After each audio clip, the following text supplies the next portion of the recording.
बात देश के बजट की, जो संसद में कल पेश किया जाएगा, लेकिन उसकी पाकिस्तान में पहले से ही बहुत चर्चा हो रही है। अभी देश की संसद में सिर्फ आर्थिक सर्वे पेश किया गया है, लेकिन उसी से पाकिस्तान में खलबली मची हुई है। आखिर हिंदुस्तान के बजट में पाकिस्तान की इतनी दिलचस्पी क्यों? देखिए रिपोर्ट।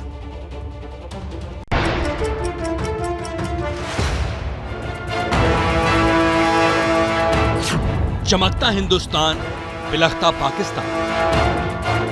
18 अरब सरमाया छोड़ के गया था इमरान खान। इन्होंने उसका क्या हाल किया है? आज मेरे ख्याल से 3.5 अरब से ज्यादा नहीं है इनके पास। सब चीजों में महंगाई है, गैस नहीं है, बिजली नहीं है, घर में हम लोग लकड़ियाँ जला रहे हैं। सुबह उठो तो नाश्ते के लिए भूखे बैठे रहो, गैस आएगी तो कुछ करेंगे। इससे बेहतर है अपने हकूक के लिए रोडों पे आए। ना हमारे पास गैस है, ना हमारे पास प्रॉपर मुकम्मल तौर पे इलेक्ट्रिसिटी, हमें कुछ भी नहीं है हमारे मुल्क में। तो बाकी पता नहीं ये मुल्क का आखिरी अंजाम क्या होगा।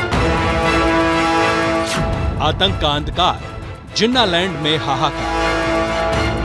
बगैर बिजली के, बगैर पानी के, बगैर गैस के जब भी इनके नारे लगाए। इससे ये तो अय्याशी कर रहे हैं, अपनी यहाँ से कमा के ले जाते हैं, बाहर मुल्कों में अय्याशी कर रहे हैं। अवाम पिस रही है ना, हम लोग पिस रहे हैं ना। इसका एक ही सॉल्यूशन है, 47 से लेके अब तक सिर्फ और सिर्फ इस अवाम ने कुर्बानी दी है। अब इन लीडरों को, जो भी मुल्क के करता धरता लोग हैं, अब उनको कुर्बानी का वक्त है। भारत के बजट से पाकिस्तान का हार्ट फेल। बहुत अच्छी बात है कि अगर वो बजट इंक्रीज करें, लोगों को तहफ़्फ़ुज़ होना चाहिए एक टेरिटरी में। उनके पॉइंट ऑफ व्यू से सोचो, उनके लिए तो बहुत अच्छा है, अपनी डिफेंस को बिल्डअप करते जा रहे हैं। अगर मैं एज ए पाकिस्तानी सोचूं तो इट्स बड़ा ऑफ, हमारे लिए बुरा है। कि इंडिया का एक ड्रीम है, इंडिया का ड्रीम क्या है, वो इस रीजन के अंदर सुपर पावर बनकर अमर्ज होना चाहता है।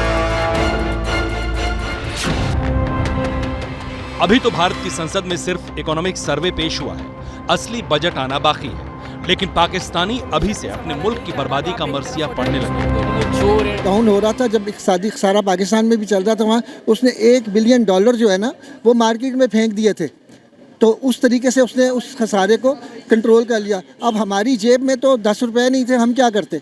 वहाँ के मुल्की हालात बिल्कुल अच्छे हो चुके हैं। वो इवन के देखेंगे कि गाड़ी की मार्केट में हमसे बहुत ज़्यादा आगे जा चुका है। कैमरा में आकर अपने हकूक के बारे में बात ही नहीं कर सकता, उसको क्या, वो रोए, जो मर्जी करे, हुक्मरानों को कोई इससे लेन देन नहीं। पिछले चंद महीनों से पाकिस्तानियों की जुबानी इसी तरह हिंदुस्तानियों की कामयाबी की कहानी सुनाई जा रही है। मेक इन इंडिया की जो चीज़ें हैं वो एक बहुत बड़ा फैक्टर प्ले करती है उन्होंने, कि वो हर तरह की चीज़ उन्होंने खुद मैन्युफैक्चर करनी शुरू कर दी है। चाइना के इक्विवेलेंट आना शुरू कर दिया। इंडिया में वो लोग इम्पोर्ट ओरिएंटेड नहीं है, एक्सपोर्ट ओरिएंटेड है। जितने भी ट्रेडर्स हैं या मार्केटिंग है, वो टोटली इंडिया की तरफ सारी जा रही है और डे बाई डे हम नीचे आ रहे हैं। जो मेजर रोल है वो इकॉनमी का ही है कंट्री की डेवलपमेंट में। वर्ल्ड है, उसके अंदर इश्यूज चलते रहते हैं। इसे हिंदुस्तान की तरक्की से चमत्कृत इन पाकिस्तानियों की भलमनसाहत समझने की भूल कतई ना करें। चंद महीने पहले तक ये ही मुंह में एटम बम लिए फिरते थे। वही एटम बम अब इनके गले के नीचे उतर चुका है। इसलिए पाकिस्तानियों को भारत याद आ रहा है। हमारे निजाम ने हमें मार दिया हुआ है। निजाम बेहतर है तो लोग बेहतर नहीं आते हैं, लोग बेहतर हो तो निजाम इसको खराब कर दिया जाता है। अक्सर ऐसा होता है, पाकिस्तान सिविल वार के स्टेप पे खड़ा होता है, लेकिन शायद अल्लाह की हम पे कोई ख़ास करम नवाजी है जिसकी वजह से हम बच जाते हैं। अदरवाइज़ हम में, हमारे पॉलिटिशियंस में कोई ऐसी क्वालिटी नहीं है कि हम लोग सिविल वार की तरफ ना आ जाए। हम उन्हें दुश्मन तो मानते हैं, लेकिन आपने अपने दुश्मन से सीखा ही किया है। जिस वक्त देश की संसद में वित्त मंत्री निर्मला सीतारमण इकोनॉमिक सर्वे पेश कर रही थी, तब पाकिस्तानी अपनी बर्बादी का मातम मना रहे थे। भारत के बजट को लेकर पाकिस्तान में अभी से हड़कंप मचा हुआ। हम नमक वाघा बॉर्डर से भेजते हैं यहाँ से गाड़ियों पे, और यकीन जाने वो आगे उससे वैल्यू ऐड करके पैकेजिंग करके उसे दुबई में प्रोड्यूस बाय इंडिया सेल कर रहे हैं। जो कोविड है उसने तो पूरी दुनिया को इम्पैक्ट किया, और चूंकि उनका इन हाउस स्टेबिलिटी थी, इंडिया में देखे ना, उन्होंने अपनी चीज़ें हैं, उनकी अपनी गाड़ियाँ, बाहर के मुल्क आता है लेकिन वो नाम अपना देते हैं। वो कहते हैं हमारे नाम पे ये गाड़ी चलेगी, वो होंडा का नाम नहीं लगाते हैं। इंडिया से कंपैरिजन इसलिए नहीं बनता है कि इंडिया, पाकिस्तान के कितने सूबे, 4, उनकी रियासतें कितनी हैं, ठीक है, तो यार ये चीजें मैटर करती हैं। पाकिस्तानियों को इतनी सी बात समझने में 74 साल लग गए, वो भी तब जब जिन्ना का मुल्क दिवालिया होने की कगार पर खड़ा है। महंगाई और मुफलिसी से परेशान जिन्ना के मुल्क का स्याह मुस्तकबिल पाकिस्तानी ही बता रहे हैं। इस मुल्क के इक़्तिसादी तौर पे दिवालियेपन का पूरा मंजरनामा खिंच चुका हुआ है। ये हुकूमत आके कुछ भी संभाल नहीं सकी, ख्वा वो डॉलर हो, ख्वा वो IMF हो, ख्वा वो गवर्नेंस हो, ये हुकूमत नाम की कोई चीज़ नज़र ही नहीं आती यहाँ पर। तो इस वक्त एक तरफ आपकी इकोनॉमिक सर्वाइवल, दूसरी तरफ आपकी सिक्योरिटी, ये सारे चीजें हिट कर रही हैं इस मुल्क को। पाकिस्तान के पास आखिरी उम्मीद वही IMF है, जिसकी चौखट पर इमरान से लेकर शरीफ खानदान तक झोली फैलाते रहे। अंतर्राष्ट्रीय मुद्रा कोष की टीम पाकिस्तान पहुंच चुकी है और माना जा रहा है कि IMF पाकिस्तान को कड़ी शर्तों पर मदद दे सकता है, लेकिन उससे पाकिस्तान में महंगाई की आग लगना तय है। Bureau report, ABP news.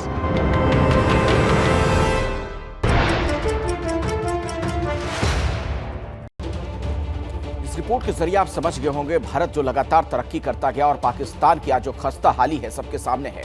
Inside story समझते हैं, हमारे साथ रविकांत हमारे सहयोगी जुड़ गए हैं। रविकांत, क्या वजह इसके पीछे आपको नजर आती है?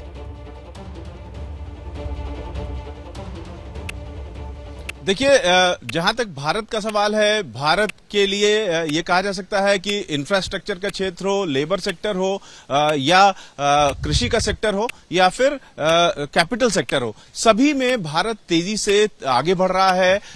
2047 तक ये अनुमान है कि भारत की प्रति व्यक्ति आय $1000 हो जाएगी, $20 ट्रिलियन की इकोनॉमी होगी। लेकिन वहीं अगर पाकिस्तान से तुलना करें तो जिस तरीके से दशकों से आतंकवाद को बढ़ावा देने में वो फंसा रहा, जिस तरीके से जो सेना संबंधी फिजूल खर्चियां हैं उसमें फंसा रहा और भ्रष्टाचार पर लगाम नहीं लगा सका पाकिस्तान, इसके चलते जो आगे का विकास है वो उसका रुक गया है। अपने अस्तित्व की लड़ाई लड़ रहा है पाकिस्तान, IMF की किस्तें नहीं दे पा रहा है, बहुत सारे देशों का जो किस्तें जानी है वो रुकी हुई है, लगातार UAE से, टर्की से और भारत से भी उधार जो मदद है वो मांगने की कोशिश कर रहा है। इस तरीके से वक्त फिलहाल इतना ही है। बहुत बहुत शुक्रिया इस जानकारी के लिए आपका। तो बॉर्डर पार की हमने बात की, बॉर्डर पार के बर्बाद मुल्क के बाद अब बात बागेश्वर बाबा की करते हैं। दिव्य शक्ति से मन की बात जानने का दावा करने वाले बागेश्वर बाबा एक नए विवाद में उलझ गए। बागेश्वर बाबा ने संत तुकाराम महाराज के खिलाफ कथित तौर पर आपत्तिजनक बयान दिया है, जिसके बाद से ही महाराष्ट्र की राजनीति गर्मा चुकी है। बाबा ने आखिर ऐसा क्या कहा, क्यों इस पर विवाद हो रहा है, आप देखिए हमारी ये एक्सक्लूसिव रिपोर्ट। बोलो बागेश्वर बालाजी महाराज की। आज भी ईश्वर है और आज भी सनातन में ताकत है। चमत्कार दिखाते हैं, मन की बात समझ लेते हैं, पूछने से पहले भेद खोल देते हैं। ऐसे कई तरह के दावे करने वाले बागेश्वर बाबा इन दिनों फुल फॉर्म में हैं, लेकिन बाबा के विवाद की किताबों में नए पन्ने भी जुड़ते जा रहे हैं। इस दफा बाबा ने ऐसा कह दिया कि महाराष्ट्र की सियासत में उबाल आ गया। सबसे पहले वही सुनिए। एक विषय बड़ा, तुकाराम संत हुए, एक संत तुकाराम, हाँ, अद्भुत महापुरुष महाराज। प्रतिकूल परिस्थिति में भी वो जिया करते थे। उनके साथ प्रतिकूल परिस्थिति होती थी, परंतु प्रतिकूल परिस्थिति में तुकाराम जीते थे। उनकी घरबारी बड़ी खतरनाक, बीबी खतरनाक है तो विट्ठल की याद है। धीरेन्द्र शास्त्री ने संत तुकाराम का जिक्र करके किस्सा सुनाया। इसका सच तो बाबा ही जाने, लेकिन इतना जरूर है कि बाबा के बयान से महाराष्ट्र की राजनीति गर्मा गई। संत तुकाराम महाराज हो, संत श्रेष्ठ ज्ञानेश्वर महाराज हो या कोई भी संत हो, बहुत संत हमारे महाराष्ट्र की भूमि में हुए हैं। उनके प्रति हमें सबको आदर है। हम इसका निषेध करते हैं और उसके बारे में तुरंत गवर्नमेंट ऑफ महाराष्ट्र ने ऐसे लोगों के ऊपर कार्रवाई करनी चाहिए। धीरेन्द्र शास्त्री के बयान से महाराष्ट्र में गुस्से की लहर दौड़ गई है। एनसीपी ने तो बागेश्वर बाबा के खिलाफ मोर्चा खोल दिया। कांग्रेस भी पीछे नहीं है। पुणे में कांग्रेस ने बागेश्वर बाबा के खिलाफ प्रदर्शन किया। बीजेपी को भी बाबा के बयान पर एतराज है। बागेश्वर बाबा के बयान का सभी राजनीतिक दल और वारकरी संप्रदायों ने कड़ा विरोध किया है। तो संतों ने भी बाबा को नसीहत देने में देर नहीं की। पंडित धीरेन्द्र कृष्ण शास्त्री सनातन धर्म के प्रति, साधु संतों के प्रति बहुत ही विनम्र है और उनके बारे में अगर कोई हिंदू अगर सोच रहा है तो मैं समझता हूं कि या तो वो कोई साजिश है या किसी जो है राजनीतिक के इशारे पर, उकसाए पर वह जो है विरोध कर रहा है, या तो फिर उसको सही ज्ञान नहीं है। बागेश्वर बाबा पर विवाद की शुरुआत भी महाराष्ट्र से हुई थी। अब बाबा के संत तुकाराम पर दिए बयान से भी बवाल महाराष्ट्र में ही क्यों हो रहा है, इसे समझने के लिए संत तुकाराम को जानना जरूरी है। संत तुकाराम 17वीं सदी के महान संत थे। संत तुकाराम का ताल्लुक वारकरी संप्रदाय से था। संत तुकाराम का जन्म 1608 में पुणे में हुआ था। विट्ठल यानी भगवान विष्णु के परम भक्त थे। कहा जाता है कि संत तुकाराम ने ही महाराष्ट्र में भक्ति आंदोलन की नींव रखी थी। संत तुकाराम के भक्ति पदों में 4000 से ज्यादा रचनाएं आज भी मौजूद हैं। जून 2022 में प्रधानमंत्री नरेंद्र मोदी ने महाराष्ट्र के देह में संत तुकाराम शिला मंदिर का उद्घाटन किया था। इसको कई लोगों की भावनाओं को जो वारकरी समाज है, पंथ है, उस पंथ के अनुयायियों को क्षोभ पहुंचा, उसके लिए हम साधु भाव में यही कहेंगे कि आप अपने मन में क्षोभ ना लें। हम अपने शब्दों को पुनः वापस लेते हैं। वैसे बाबा का बयान भी 1 साल पुराना बताया जा रहा है, लेकिन ये अब वायरल हो रहा है। Bureau report, ABP news. इस खबर की इनसाइड स्टोरी हमें बताएंगे मृत्युंजय, हमारे सहयोगी इस वक्त हमारे साथ जुड़ गए हैं। मृत्युंजय, क्या ये बाबा का भड़बोलापन है? अंदर से क्या जानकारी मिल पा रही है आपको?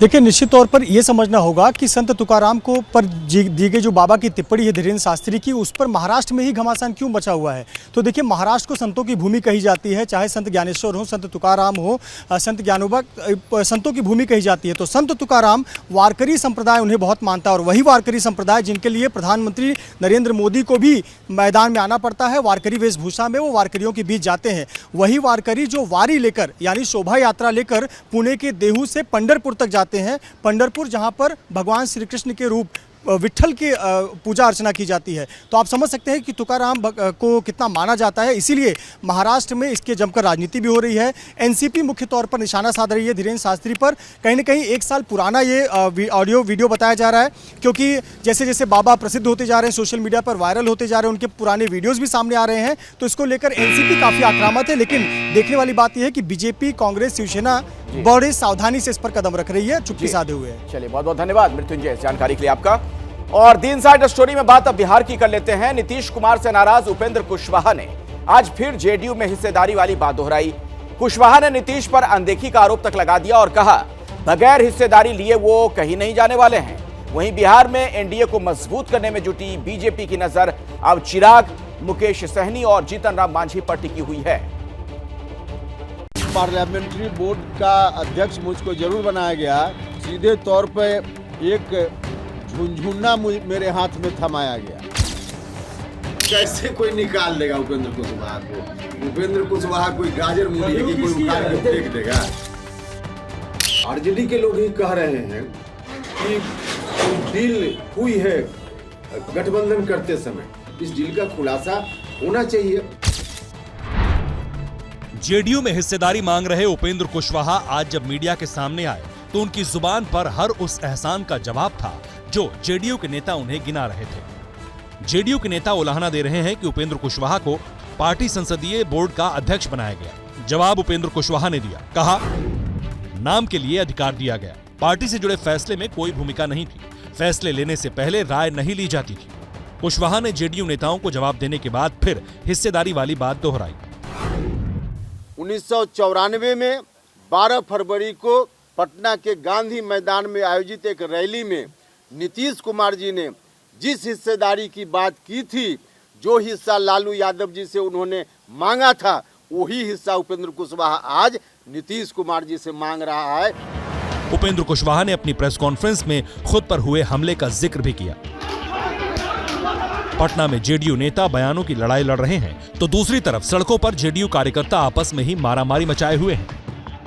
भोजपुर में उपेंद्र कुशवाहा के विरोध में सड़क पर हंगामा हुआ। उपेंद्र समर्थक और विरोधी आपस में भी भिड़ गए, किसी का सिर फूटा तो किसी ने लाठी खाई। हम लोग विरोध कर रहे थे उपेंद्र कुशवाहा को, समाज को बांटने का काम किए हैं, उनके समर्थकों ने हम लोग बहुत पीटा है। पार्टी को बेच दिया है, फिर समाज को गुमराह किए। एक बार समाज के साथ गया, जदयू में गया, फिर तुरने का काम कर रहे हैं और इनके जो समर्थक है गुंडे पाले हुए हैं बड़का ना। जेडीयू में चल रहे इस घमासान पर बीजेपी की काफी बारीक नजर है। नीतीश के चले जाने के बाद एनडीए को कैसे मजबूत किया जाए, इस पर बीजेपी नई रणनीति पर काम कर रही है। सूत्रों के मुताबिक चिराग पासवान जल्द ही एनडीए में शामिल हो सकते हैं। वीआईपी पार्टी के मुकेश सहनी भी एनडीए में लौट सकते हैं। बीजेपी की नजर जीतन राम मांझी पर भी है। बीजेपी ये मानकर चल रही है कि महज चंद दिनों में उपेंद्र कुशवाहा के नेतृत्व में जेडीयू का एक धड़ा अलग होगा और ये नेता बीजेपी के साथ गठबंधन में शामिल होंगे, यानी आने वाले चंद दिन बिहार की राजनीति में बेहद अहम होंगे। पटना से प्रकाश कुमार की रिपोर्ट। इस खबर की इनसाइड स्टोरी समझते हैं, हमारे सहयोगी प्रकाश कुमार हमारे साथ जुड़ गए हैं। प्रकाश, दो बातें प्रमुख तौर पर नजर आ रही हैं, एक तरफ महागठबंधन में रार, दूसरी तरफ एनडीए अब नए सहयोगियों की तलाश में। कैसे देखें इस घटनाक्रम को? देखिए, एक बात तो स्पष्ट है कि आपने फिल्म मुगले आजम का वो डायलॉग सुना होगा जिसमें ये बात कही जाती है कि सलीम तुम्हें मरने नहीं देगा और मैं तुम्हें अनारकली जीने नहीं दूंगा। ऐसा ही कुछ बिहार की राजनीति में भी हो रहा है। एक तरफ नीतीश कुमार और उपेंद्र कुशवाहा हैं कि मानते नहीं, वो रोज़ एक नई बात के साथ सामने आ जाते हैं, एक नए इल्ज़ाम के साथ और हिस्सेदारी की बात कहकर, जो चोट लगती है जेडीयू को। और जेडीयू का मानना है कि उन्हें सीधे तौर पर उनके खिलाफ कार्रवाई नहीं की जाएगी, बल्कि इंतज़ार किया जाएगा और वक्त के साथ उनके साथ कार्रवाई होगी। तो जाहिर है कि इस पर नज़र बीजेपी की पूरी तरह से है और बीजेपी पीछे से देख रही है उपेंद्र कुशवाहा को कैसे मजबूती से उनको सपोर्ट किया जा सके, ताकि वक्त आने पर जो कुशवाहा वोट है वो पूरी तरह से उनके साथ आ पाए। यही वजह है कि बीजेपी भी खुलकर सामने नहीं है और कुशवाहा है वो लगातार दबाव बनाते ही जा रहे हैं। गोवा एक ऐसा टूरिस्ट डेस्टिनेशन है जहां दुनिया भर के टूरिस्ट एक बार जरूर आना चाहते हैं। रूस के पर्यटक तो यहां लंबे समय के लिए आते हैं, लेकिन कुछ रूसी पर्यटकों ने गोवा को जेब खर्च निकालने का एक जरिया भी बना लिया। वो हाथ देखकर लोगों की किस्मत बताने का दावा कर रहे हैं। गोवा बीच पर कैसे चल रहा है भाग्य बताने वाला बाजार, आप देखिए ये एक्सक्लूसिव रिपोर्ट।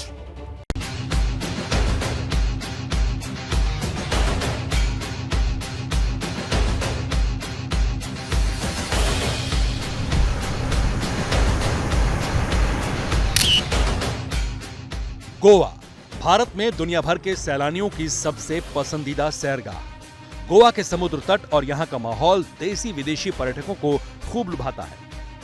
रूसी पर्यटकों को गोवा ने इतना लुभाया कि उनमें से कई सैलानियों ने इसी समंदर किनारे पैसा कमाने का जरिया भी ढूंढ लिया, यानी छुट्टी का भी आनंद और आमदनी का भी मौका। उत्तर गोवा के आराम बोल बीच पर भविष्य बताने वालों का बाजार सजा है और दिलचस्प बात यह है कि छोटी छोटी दुकानें लगाकर बैठे इन लोगों में से ज्यादातर रूसी पर्यटक हैं। किसी ने अपने काउंटर पर ग्रहों का पूरा मानचित्र रखा है, कोई किसी की नाड़ी देखकर भविष्य बताने का दावा कर रहा है, तो कोई हाथ की रेखाएं देखकर, कोई तांत्रिक विद्या और योग के जरिए रोग ठीक करने का दावा कर रहा है, तो कोई भविष्य बताने की आड़ में ग्राहकों को छोटी छोटी शीशियों में परफ्यूम भी बेच रहा है। गोवा के तटों पर भविष्य बताने वाला रूसी पर्यटकों का बाजार अक्सर वीकेंड्स पे सजता है। शनिवार और रविवार यहाँ रौनक रहती है। खास बात यह है कि ज्योतिष होने का दावा करने वाले इन रूसी पर्यटकों के झांसे में आने वाले ज्यादातर पर्यटक विदेशी होते हैं। गोवा के लुभावने समुद्र तट पर ऐसी छोटी छोटी दुकानें सजाकर ये किसी का भविष्य बता पाए या नहीं, लेकिन कमाई भी ठीक ठाक कर लेते हैं। लेकिन इन विदेशी पर्यटकों के अवैध तरीके से दुकान लगा लेने से स्थानीय लोगों में नाराजगी है। मुझे लगता है शायद 150 के ऊपर वहाँ पे रशियन टूरिस्ट है। हमने पहले देखा तो मैं भी घबरा गया था, ये क्या हो रहा है इधर। काले कपड़े पहन के वो एस्ट्रोलॉजी कर रहे थे, कुछ जादू जैसा कुछ प्रयोग कर रहे थे, लोगों को धागे दे रहे थे। तो रूसी पर्यटक गोवा आए तो घूमने के लिए थे, लेकिन यहाँ आकर उन्होंने पैसा कमाने का रास्ता तलाश लिया। ज्योतिष से लेकर हीलिंग करने तक का काम करके वो अपनी जेब की भी हीलिंग करने में जुटे हैं। गोवा से मुकेश कुमार की रिपोर्ट। नेपाल से अयोध्या लाई जा रही हैं शालिग्राम शिलाएं आज गोरखपुर पहुंची। इन पवित्र शिलाओं का गोरखपुर में भव्य स्वागत हुआ। इन पवित्र शिलाओं से अयोध्या में बन रहे राम मंदिर के गर्भगृह में लगाने के लिए भगवान श्री राम और माता सीता की मूर्ति बनाई जाएगी। सिया राम जय राम जय जय राम, सिया राम जय जय सिया राम। आस्था का आलंबन है ये शिलाएं। जन सैलाब इन शिलाओं के स्वागत में उमड़ा है।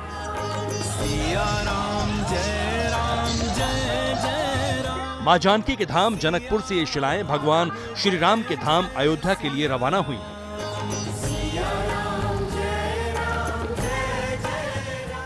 दोनों देश के लिए बहुत बड़ा ऐतिहासिक दिन है, जो यहाँ वर्षों से, हजारों वर्ष से ज़्यादा जो संबंध था, और आज हम लोग खुशी हैं कि हम लोग का यहाँ कालीगंज की से शिला जनकपुर होते हुए अयोध्या के लिए निकल रहे हैं। हम लोग विधि विधान के साथ रामलला का प्रतिमा निर्माण हेतु ये शिला सौगात स्वरूप, इसमें हम लोग बहनोई राम, दुल्हा राम, आप जानते हैं जनकपुर वासी धन्य हैं इस रिश्ता से, और आज वही शिला फिर हम लोग फिर रामलला का प्रतिमा बनने जाएंगे। दोनों शालिग्राम शिलाएं और इनके साथ यात्रा कर रहे लोग आज रात गोरखनाथ मंदिर में विश्राम करेंगे, फिर अयोध्या के लिए यात्रा शुरू होगी। नेपाल की गंडकी नदी में पाए जाने वाले शालिग्राम को भगवान विष्णु की प्रतिमूर्ति माना जाता है। इसी पत्थर से अयोध्या में बन रहे राम जन्मभूमि मंदिर के गर्भगृह के लिए भगवान राम और माता सीता की मूर्ति बनाई जाएगी। नेपाल के संतों ने कहा हम अयोध्या को सौगात में देना चाहते हैं। कभी जनकपुर ने जानकी जी दी, अब जानकी जी के दहेज के रूप में ये सौगात देंगे। जनकपुर के जानकी मंदिर के महंत राम तपेश्वर दास जी महाराज ने नेपाल सरकार को निवेदन किया। बेहद पवित्र माने जाने वाले शालिग्राम पत्थर सिर्फ नेपाल की काली गंडकी नदी और इसके आसपास के इलाके में मिलता है। ये पत्थर 33 प्रकार के होते हैं। शैव मत में भी लोग शालिग्राम की पूजा शिवलिंग के रूप में करते हैं। वो जो शिला आ रही वहाँ से, उसी की पत्थर के उसी का बनेगा भगवान राम का बालक रूप प्रतिमा। तो ये बहुत महत्व अपने आप में उस पवित्र है और सिद्ध है, और उसकी जब मूर्ति बन जाएगी रामलला की तो और महत्व बढ़ जाएगा। इसलिए यह कार्य जो है बहुत सराहनीय है। नेपाल से अयोध्या लाई जा रही 2 शिलाओं में से एक 26 टन और दूसरी 14 टन की है। नेपाल ने ये शिलाएं सौगात के तौर पर दी है। मुंबई के फाइन आर्ट्स के प्रोफेसर वासुदेव कामत की डिजाइन पर श्री राम और माता सीता की मूर्तियां तैयार होंगी। Bureau report, ABP news.